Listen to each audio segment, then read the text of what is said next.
numéro de votre émission 100% Bénin sur Sika. Mesdames, Messieurs, bonjour et bienvenue. Le Bénin stagne dans les profondeurs du classement mondial de Reporters sans frontières sur la liberté de la presse. À travers l'édition 2017 de son rapport rendu public depuis le 26 avril dernier, le pays se retrouve comme en 2016 à la 78e place sur les 180 pays au total. Une contre-performance que l'organisation internationale justifie par plusieurs événements qui sont survenus au cours de l'année 2016. La fermeture arbitraire en l'espace de 48 heures de 7 médias audiovisuels par la haute autorité de l'audiovisuel et de la communication reste de loin la plus grosse tâche qui vient noircir le tableau. Des observations déjà rendues publiques par le rapport 2016-2017 d'Amnesty International, publié 2 mois plus tôt et qui pointait d'un doigt accusateur le gouvernement béninois sur sa gestion de la liberté d'expression. Ce dernier classement de Reporters sans frontières vient donc relancer le débat sur l'état de la presse béninoise à l'ère de la rupture. Un débat que nous allons faire avec vous, Fortuné Assogba. Bonjour. Bonjour, Emmanuel. Journaliste, vous êtes le directeur de publication du quotidien béninois d'information Nouvelle Mutation. Vous êtes également le secrétaire général du Conseil national du patronat de la presse et de l'audiovisuel CNPA Bénin. Merci d'être avec nous. C'est bon. On fera également ce débat avec vous, donc Lama Balo, bonjour. Bonjour Emmanuel. Vous êtes journaliste, vous êtes également le directeur de Radio Soleil FM au Bénin. Merci d'avoir accepté notre invitation. C'est moi. Je reste avec vous, donc Lama Balo. Le Bénin reste bloqué quand même, comme l'année dernière, à la 78e place du classement mondial 2017 de Reporters sans frontières sur la liberté de la presse. Tout porte à croire que sur ce plan, rien n'a changé depuis l'avènement de la rupture. Je vous trouve très gentil de dire que le Bénin est resté bloqué. Très gentil parce que vous connaissez très bien l'adage qui dit que celui qui n'avance pas recule. Donc on n'a pas avancé, ça veut dire qu'on a reculé. Et on a reculé pourquoi? Parce que au bout d'1 an de gestion, lorsqu'on a décidé de faire la rupture dans certains domaines, notamment dans le domaine des médias, et rester à la même position que par le passé démontre aisément que aucun effort n'a été fait dans le sens d'aller de l'avant. Je dois même dire également que je pensais personnellement qu'on allait aller plus profondément que ça. Je trouve que si on doit faire le point réellement de l'état de la presse chez nous, c'est un drame. C'est un drame. Je le dis en toute responsabilité. Je ne le dis pas parce que j'ai envie de vendre dans le mauvais sens l'image du Bénin, comme certains pourraient me taxer de le faire actuellement.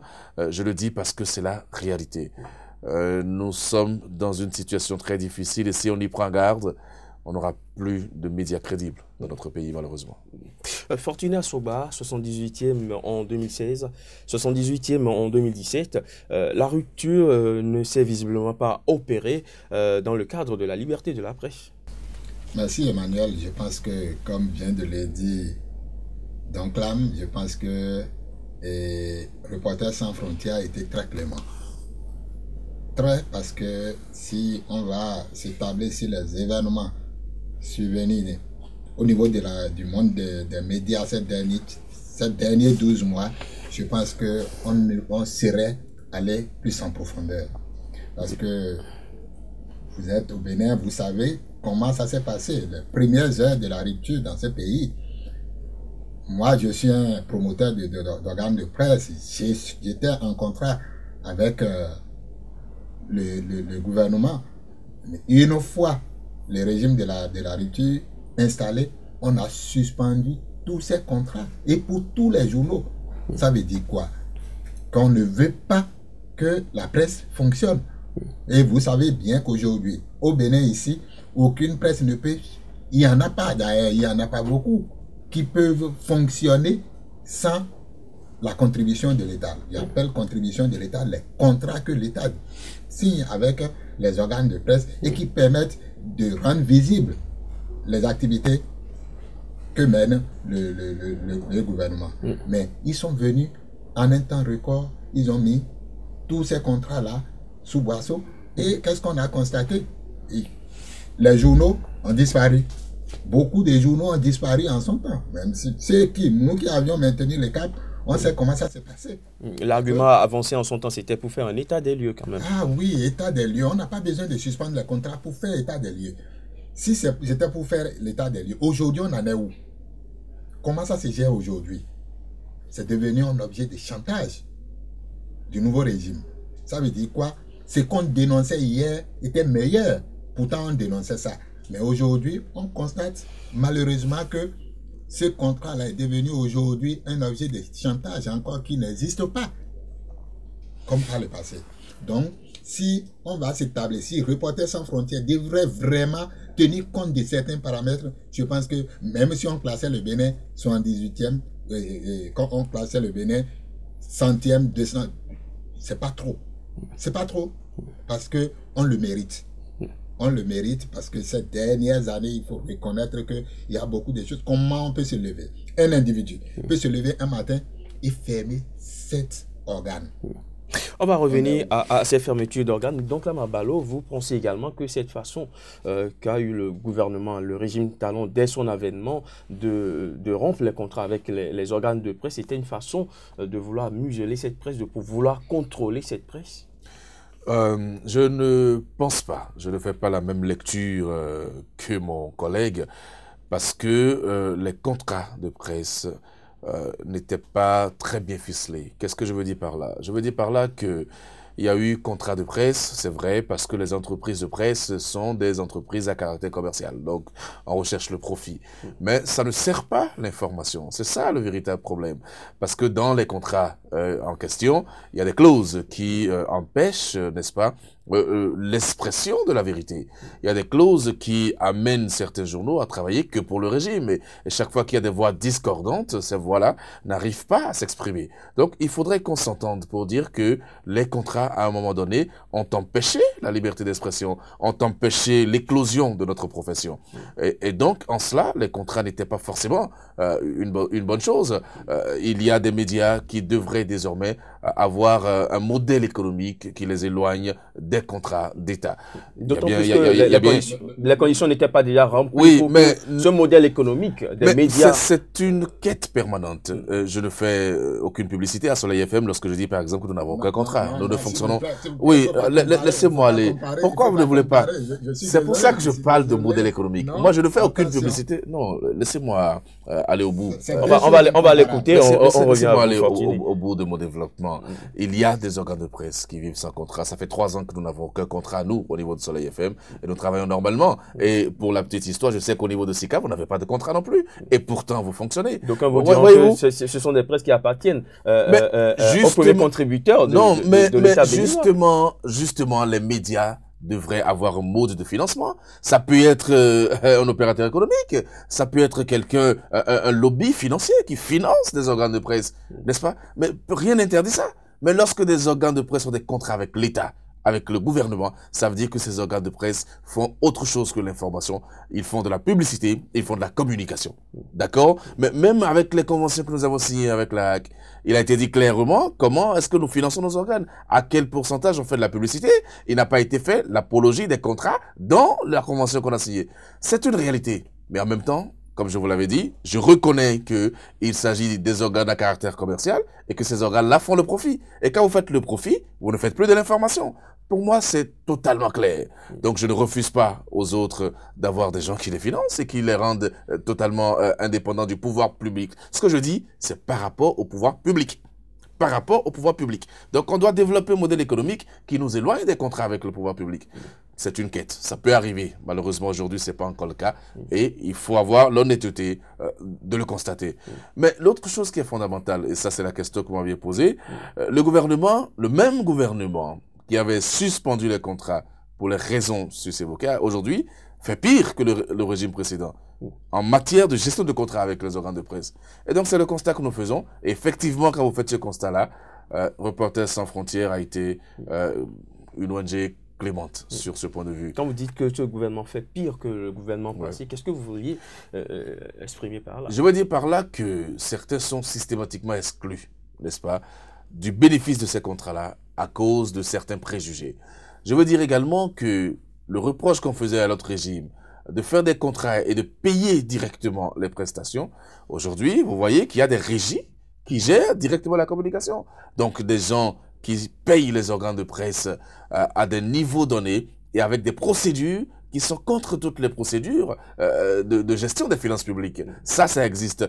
Aujourd'hui, nous avons malheureusement des responsables d'associations de presse qui sont en intelligence avec le régime et qui servent même, je ne veux pas donner de nom, mon collègue qui est là est membre d'une association professionnelle, il sait de quoi je parle, et donc des patrons, des responsables. Non, écoutez, on va pas se voler la...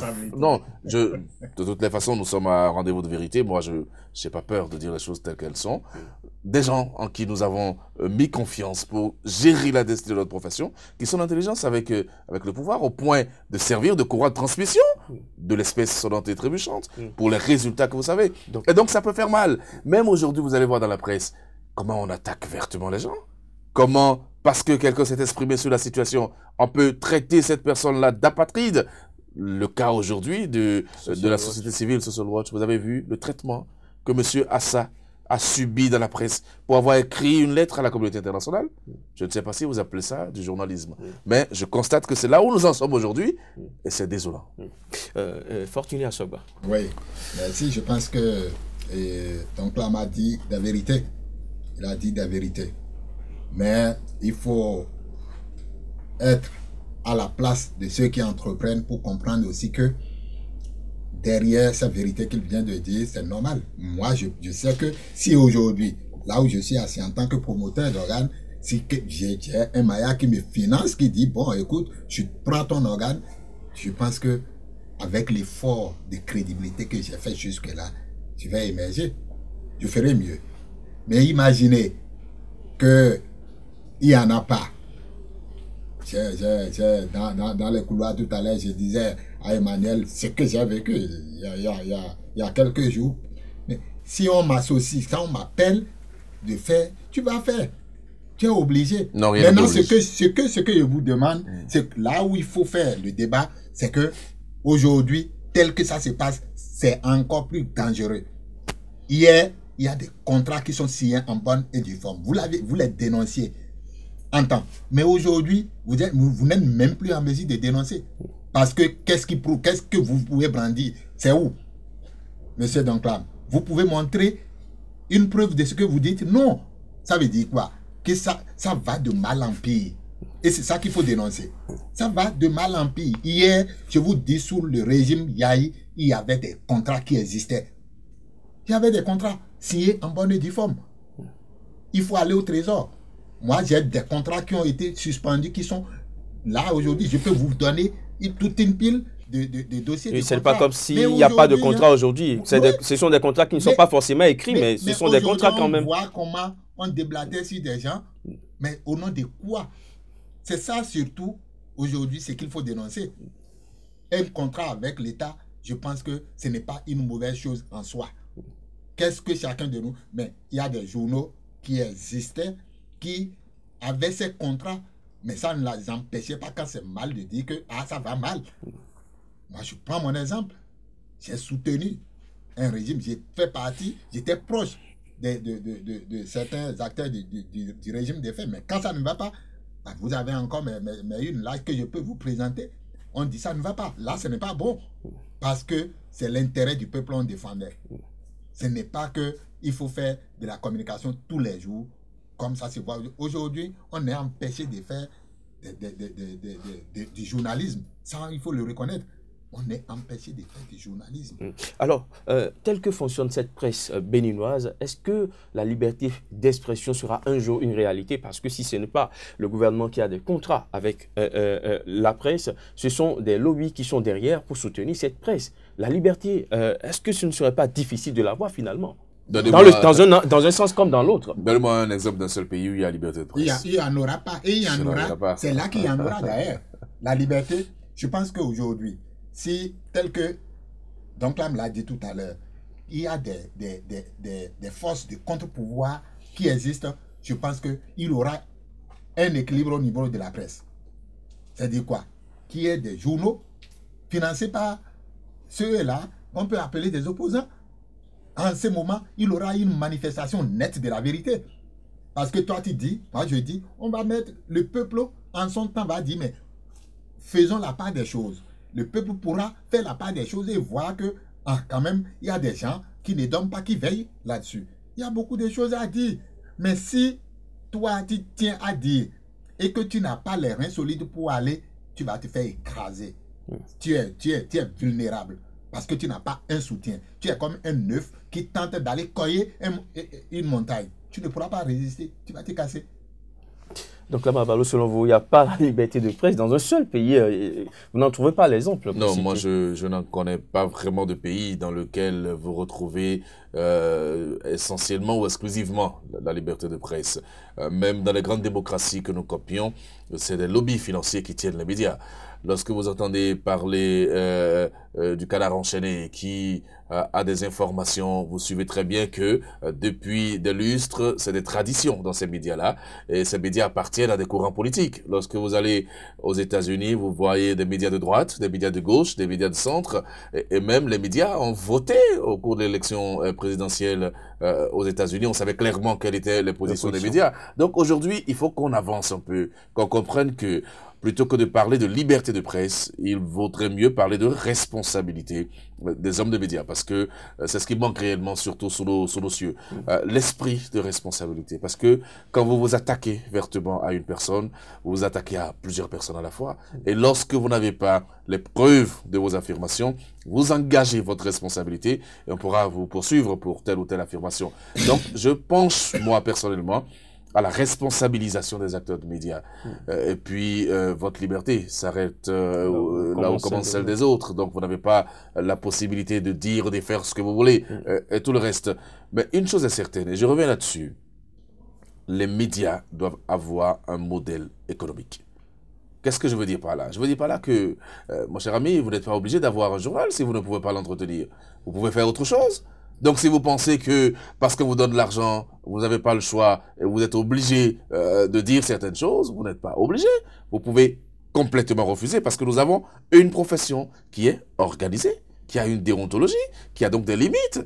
Et donc, si vous pensez que vous devez faire une entreprise commerciale, vous devez savoir jusqu'à quelle limite votre aspect commercial doit s'arrêter. Et si vous n'avez pas les coups des franches ou les reins solides pour continuer à animer ou à entretenir un organe de presse, ne le faites pas. Faites autre chose. C'est des choix qu'on doit faire.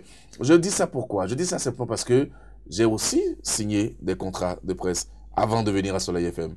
J'ai géré une radio avant de venir à Soleil FM. Je connais le contenu des contrats et je sais quelles sont les exigences qu'on fait aux gens qui signent des contrats. Je sais quel empêchement peut amener un organe de presse qui a signé un contrat, quel empêchement peut amener cet organe à faire pour ou contre l'autre partie.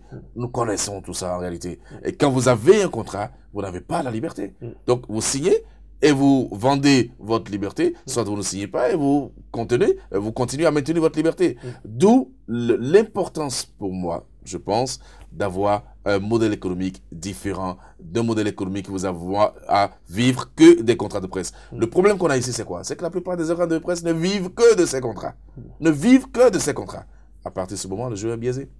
Et quand c'est comme ça, on ne peut avoir que ce qu'on a aujourd'hui. Donc moi, j'ai beaucoup d'espoir quand même, tout de même, pour le monde des médias. Je ne pense pas que ce soit le fait d'avoir plusieurs titres qui démontrent de la vitalité des médias, mais c'est d'avoir des titres responsables, des titres sérieux. C'est là qu'on voit la vitalité d'un secteur. Alors, nous allons évoluer dans ce débat. Fortuné Assogba.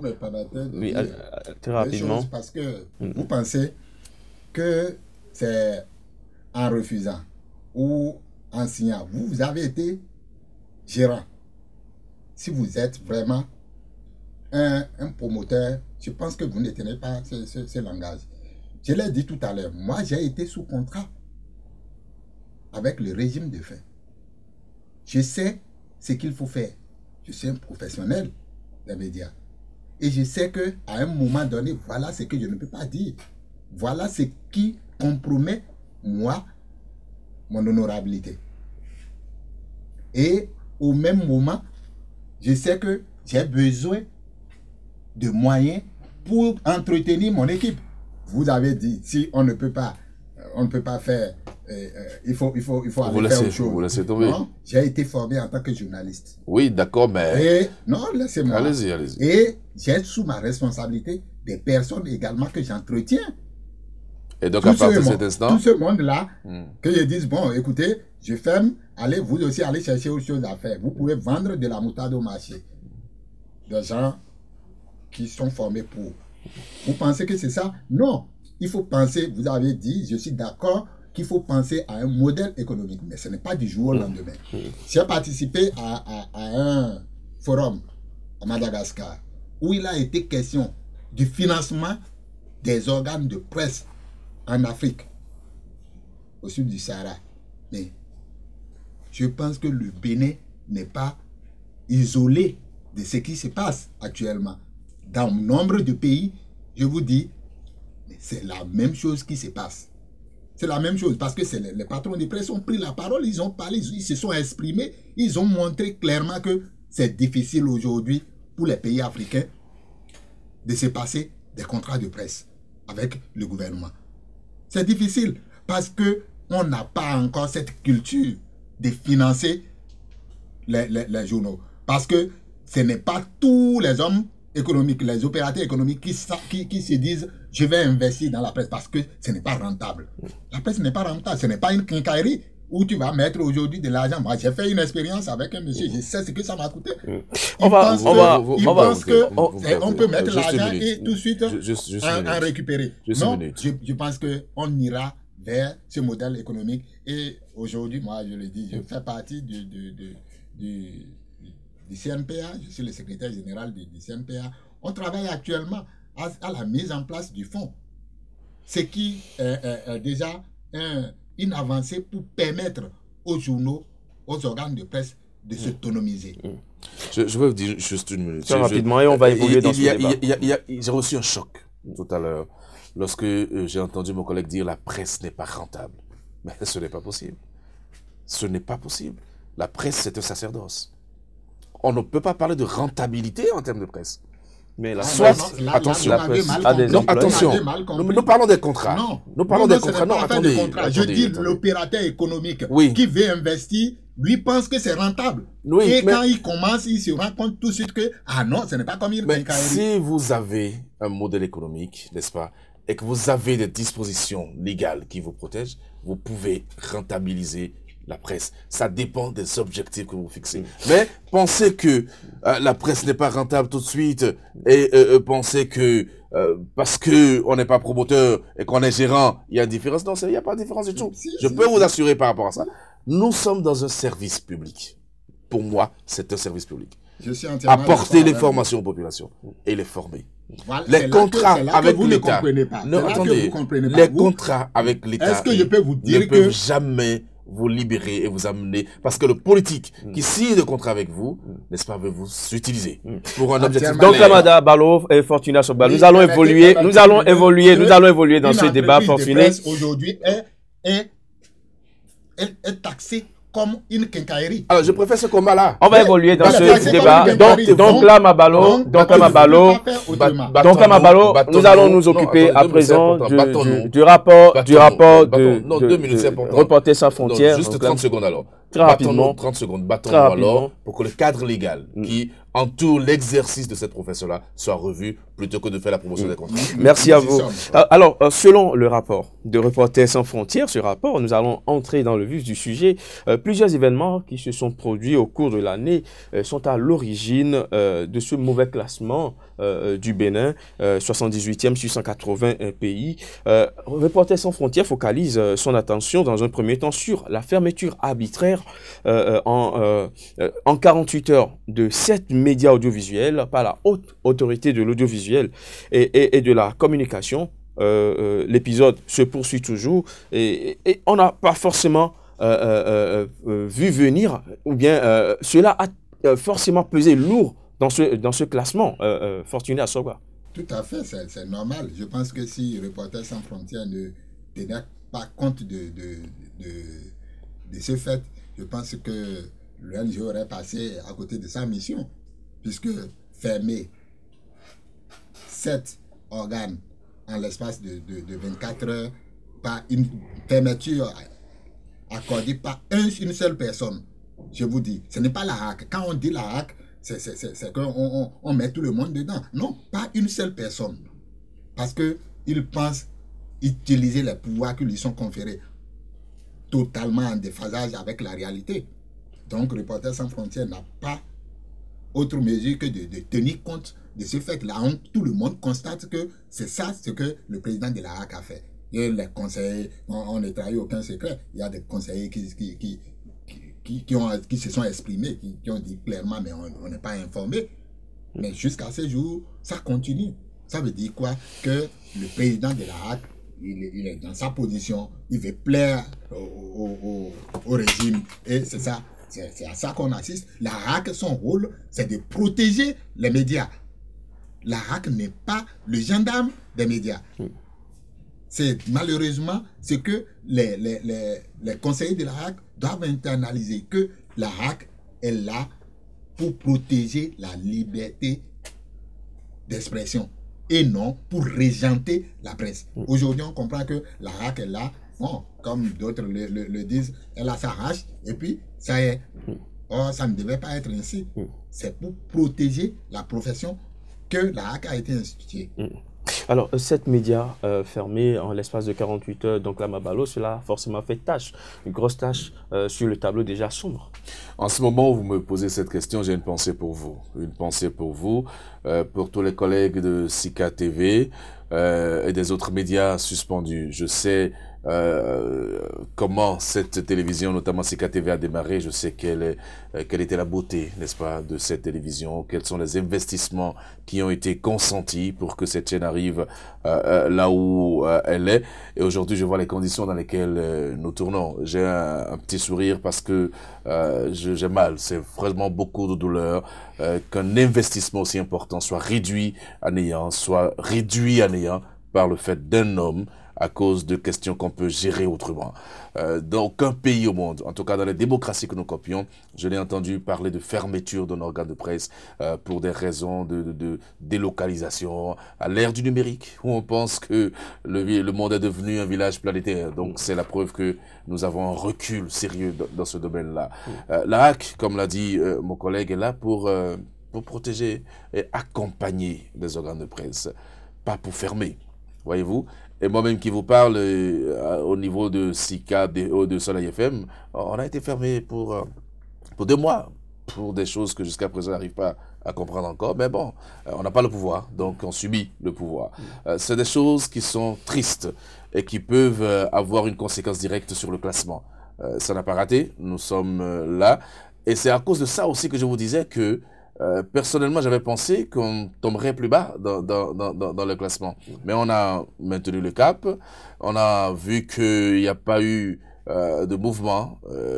Qu'est-ce que 2017 sera? J'attends de voir. Je suis certain, et ça je le dis en regardant droit dans votre caméra, je suis certain qu'en 2017, ça va être pire. Ça va être pire parce que la courbe qu'on est en train de remarquer dans le traitement de l'information, la courbe que nous remarquons dans le rôle que jouent les médias, dans la gouvernance actuelle, et la courbe que nous remarquons à partir du moment où le pouvoir décide de faire de la politique, ça veut tout dire, cher ami, le pire est à craindre, de mon point de vue. Mais dans ce milieu-là, dans cet environnement-là, il y aura forcément quelques oasis d'espoir. On ne va pas forcément être alarmiste. Donc non, c'est pas, on est réaliste. On est réaliste. Les gens vont nous faire le reproche de parler sur une chaîne internationale et de parler de notre pays. Oui, mais les gens savent ce qui se passe. Je vous ai dit aujourd'hui, tout le monde sait ce qui se passe. Donc, ce n'est pas parce qu'on a dit que ça ne va pas qu'on n'est pas patriote. Non. Mais nous sommes obligés de dire les choses telles qu'elles sont. Mais on ferme des organes de presse au XXIe siècle. Ça veut dire que l'État n'a pas les moyens de contrôler l'information. Ça, c'est un aveu que l'État ne peut pas contrôler les journalistes. C'est un aveu. Mais aujourd'hui, il y a tous les moyens pour contrôler l'information. Il y a tous les moyens pour contrôler l'information. Mais aujourd'hui, vous êtes sur Internet. On vous suit sur Internet. Est-ce qu'on a pu empêcher Sika TV de parler? Non. On a réduit peut-être l'influence de la chaîne, mais c'est qu'on vous suit. Et donc, quand on a un environnement comme ça, et quand on veut le développement, quand on veut être collé à l'évolution technologique, il y a des actes qu'on ne pose pas. Malheureusement, ici, c'est le Bénin.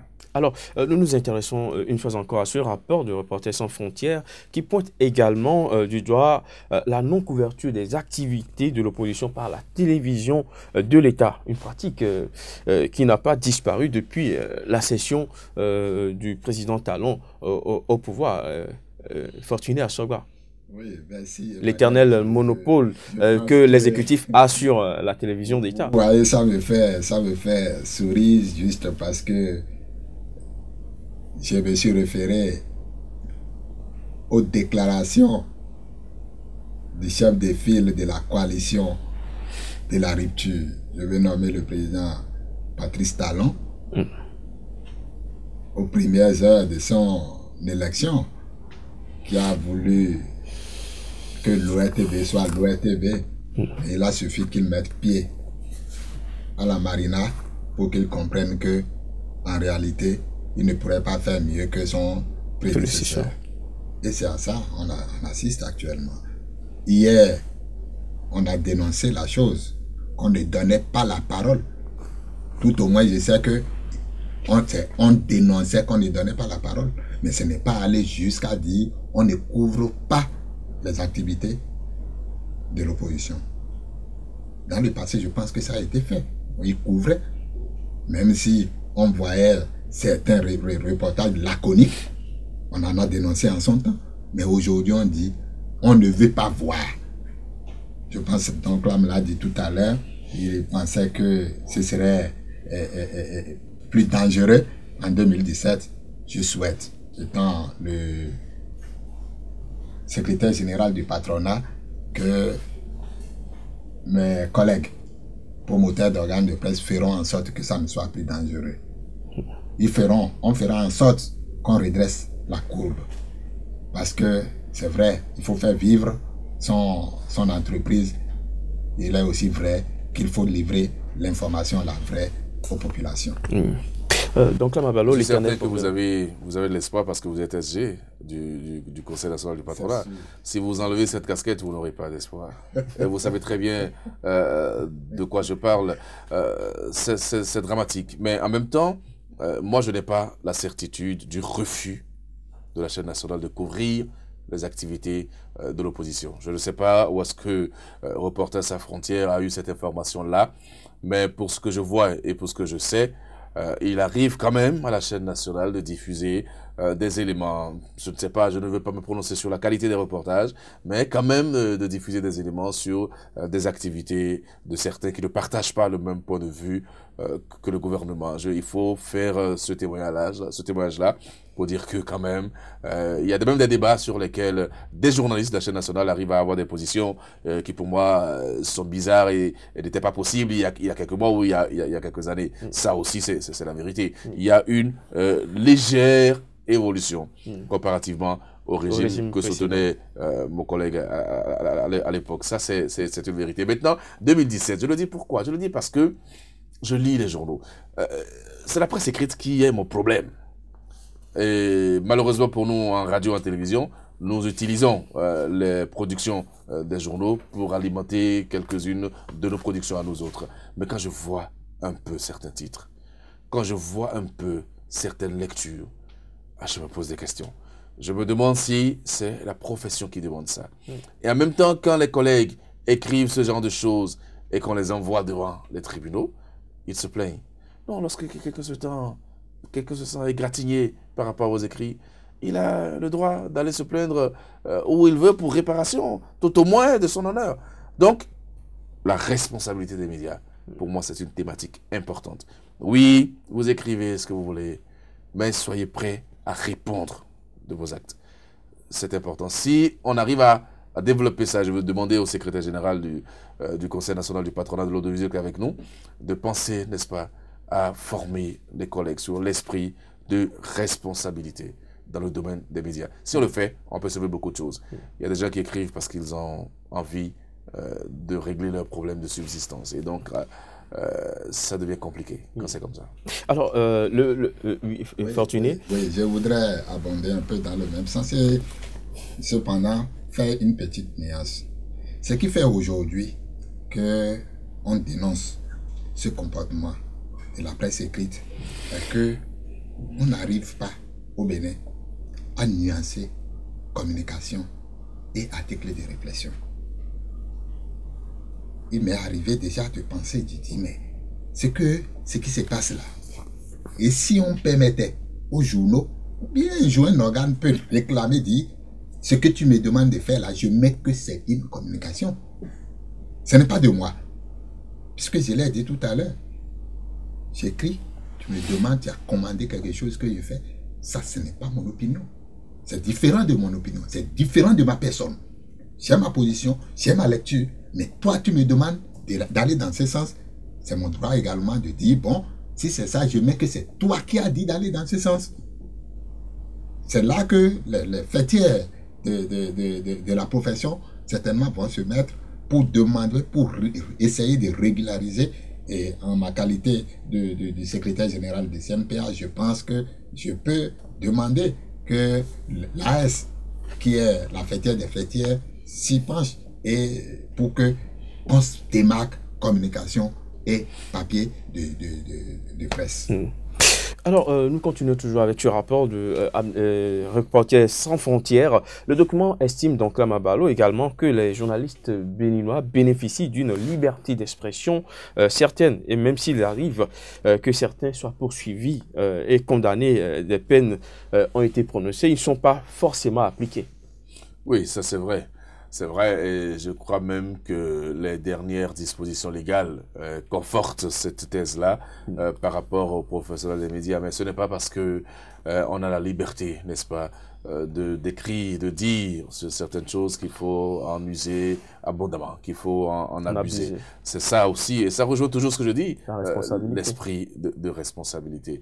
Ça manque de plus en plus, ça manque de plus en plus. Parce que moi, je ne peux pas comprendre que nous serions les mêmes journalistes à réclamer que la société civile puisse jouer un rôle dans l'animation du débat démocratique et qu'un acteur de la société civile prenne sur lui la responsabilité d'écrire une lettre et qu'on traite.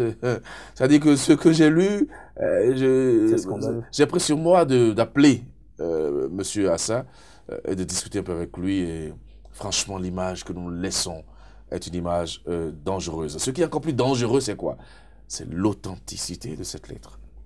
Il y a des collègues qui ont publié la lettre alors qu'elle n'est pas authentique. Elle n'est pas authentique. Parce que quand vous vous rapprochez de la structure, vous dites oui, nous avons travaillé dans un comité pour écrire une lettre, mais il y a une fuite. Et la lettre qui est sortie, qui a été publiée, n'est pas exactement celle qui a été retenue comme dernière mouture à publier. Et donc l'institution publiera sous peu la vraie mouture. Mais ça n'a pas empêché les journalistes de publier la mouture déjà existante sur les réseaux sociaux, n'est-ce pas? Et de tirer à boulet rouge, de présenter l'acteur de la société civile comme un apatride, comme quelqu'un qui fait de la politique, comme quelqu'un qui est contre son pays. Mais moi, je suis choqué de l'entendre. J'ai encore vu des journalistes publier la liste de certaines sociétés d'État qui contribuent, n'est-ce pas, aux impôts, et de publier une liste qui n'est pas authentique aussi. Parce que la liste n'est pas achevée. Il y a d'autres éléments, d'autres impôts à la porte, d'autres choses qui n'ont pas été ajoutées à la liste, donc elle n'est pas définitive. Mais on le fait parce qu'on a envie de démontrer que quelqu'un a menti à un moment donné en disant qu'il est le premier. Et vous sentez que la presse est associée à ce genre d'activité. Je ne sais pas si c'est notre rôle. Est-ce que finalement, la presse béninoise n'est plus crédible? À cause de l'argent. Moi, je n'ai pas trouvé un autre dénominateur. C'est l'argent. C'est pour ça que je suis contre les contrats, cher ami. C'est pour ça que je pense qu'on doit développer d'autres modèles économiques. C'est pour ça que je pense que s'il y a des organes de presse qui ont des soutiens, que ça ne soit pas des soutiens occultes. Qu'on sache clairement que c'est telle personne qui a l'organe de presse et qui finance. Et après, maintenant, il y a des règles de déontologie que nous devons tous suivre. Mais tant qu'on aura des contrats occultes, moi je les appelle occultes, parce que vous ne verrez jamais ces contrats. Parce qu'il y en a parmi eux, quand je dis eux, enfin, je ferme la parenthèse, mais il y en a quand même qui ont des contrats que vous ne voyez jamais. Il sait de quoi je parle de toutes les façons. Mais malheureusement, je ne suis pas là pour faire le procès de la presse, je suis journaliste. Bon, que les collègues souffrent, qu'on puisse dire certaines choses. Fortuné Assogba, les journalistes béninois bénéficient d'une certaine liberté d'expression. C'est Reporters sans frontières qui le dit. Oui, en réalité, ce n'est pas qu'il n'y a pas la liberté d'expression. Il y a la liberté d'expression, mais les conditions d'exercice ne donnent vraiment pas la liberté aux professionnels des médias. Je vous l'ai dit tout à l'heure, donc là, on m'a parlé de l'arsenal juridique. Je pense que c'est une première quand même. Il y a redit sur le code de l'information et de la communication. C'est vrai qu'il y a des choses à se plus enlever et à compléter. Puis on ne peut pas comparer un grogneur, on ne peut pas dire aujourd'hui qu'un grogneur est un professionnel des médias à mes côtés. Alors, les études que j'ai eu à faire, ça servait à quoi? Donc, immédiatement, je pense que nous, on a déjà enclenché le processus de la relecture de ce code pour qu'on enlève ces déchets qui sont dedans pour nous permettre vraiment de savoir qui est vraiment journaliste. Nous exerçons dans une liberté, mais nous n'avons pas la facilité nécessaire. Comme il a dit, s'il y avait un modèle économique pour accompagner vraiment la presse, je pense que en Afrique, on serait les meilleurs. Il y a un journal mauricien, Île Maurice, qu'on appelle La Sentinelle. Ça tire à des milliers par jour. C'est un groupe privé. Un groupe privé. Il n'y a pas homme politique derrière.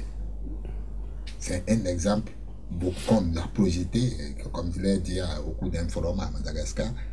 Il n'y a pas d'homme politique derrière. Ils sont libres et ils font parce que il y a eu un temps un modèle qui l'a accompagné. Il y a eu un groupe, les gens se sont mis, se sont fédérés et ça a donné un nom. Quand bien même les gens partent, ça reste. Je pense que si nous allons vers ce modèle-là, je pense que la presse béninoise fera vraiment mouche. Merci à vous d'être passé sur le plateau de cette émission. Fortuné Assogba, secrétaire général du Conseil national du patronat de la presse et de l'audiovisuel CNPA à Bénin. Donc Lam Abalo, directeur de Radio Soleil FM au Bénin. Merci à vous d'être passé avec vos différentes opinions. Mesdames, Messieurs, ce sera tout pour aujourd'hui. Ravi une fois encore d'avoir été en votre compagnie et très bonne suite des programmes sur SICA.